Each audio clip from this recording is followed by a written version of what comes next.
We now turn to one of Tibet's most famous legends, in comic book form, Milarepa. Milarepa is a yogi who wants to learn the Dharma, or teachings of the Buddha, from a famous Lama or guru named Marpa. This story becomes an instructive tale for Lama-student relationships. Milarepa lived during a time in Tibetan history known as the Age of Fragmentation, which roughly corresponds to the years 900 to 1250. After Long Dharma's assassination, the kingdom broke out in civil war over a dispute about a rightful successor. Although the Tibetan Empire was already in decline at this point, the civil war accelerated its collapse. Power shifted from a centralized state to regional leaders. Without a central government, Buddhist monasteries no longer enjoyed state funding and patronage. Therefore, institutionalized Buddhism, in other words, Buddhism controlled by a monastery, also went into decline. However, Buddhism thrived elsewhere, mostly among eccentric ascetic yogis.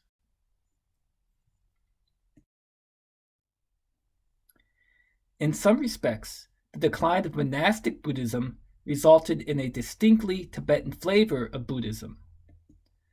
No longer subject to the strict control of monks, Buddhism in Tibet shifted almost entirely to tantric practices that were transmitted locally by individual yogis. Don't forget, the Tibetan landscape was already widely believed to be the home of countless demons. Remember the demoness story from last week? Well, Tantric Buddhism, especially the Lama student vow, was considered the most effective way of subduing demons. In other words, Tantric practitioners used the elaborate rituals to trick demons or overpower them so they too would take an oath of allegiance and therefore be tamed. The most famous demon slaver in Tibet is Padmasambhava, or Guru Rinpoche. According to history and legend, Padmasambhava traveled to Tibet from India and began converting local demons to Buddhism, therefore subduing them. Many of the demon taming and conversion stories we have access to today are in the form of biographies known as Namdar. Literally, Namdar means completely liberated. Liberated here implying enlightenment. Therefore, we should ask ourselves, what does this genre really seek out to do? Are they actually stories about how one reaches enlightenment? Namdar biographies are often divided into three different levels of interpretation: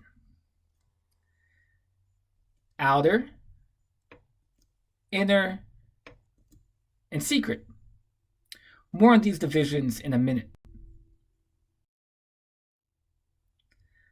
As I mentioned, our Namdar, our biography, is that of Milarepa. Born in 1052, he eventually becomes a disciple of one of the most important Buddhist missionaries of Tibet, Marpa. Before passing away in 1135, Milarepa would be key in helping to found one of the main schools of Tibetan Buddhism, and he would pass his teachings to many students. Milarepa's main teacher, or Lama, was Marpa. Marpa spent most of his adult life traveling to and from Tibet, India, and Nepal, collecting Buddhist texts and translating them in Tibetan. Although one of the most important teachers of Tibetan Buddhism, reflecting the age of fragmentation, Marpa was not a celibate monk. Rather, he was one of those ascetic and eccentric yogis who was also married. Before reading Milarepa, I want you to be aware of the three levels of interpretation of Namdar biographies. First is the outer biography, which is essentially the biographical account of the individual who will become the saint. In other words, the outer biography is supposed to be factual. This isn't always the case, but bear with me.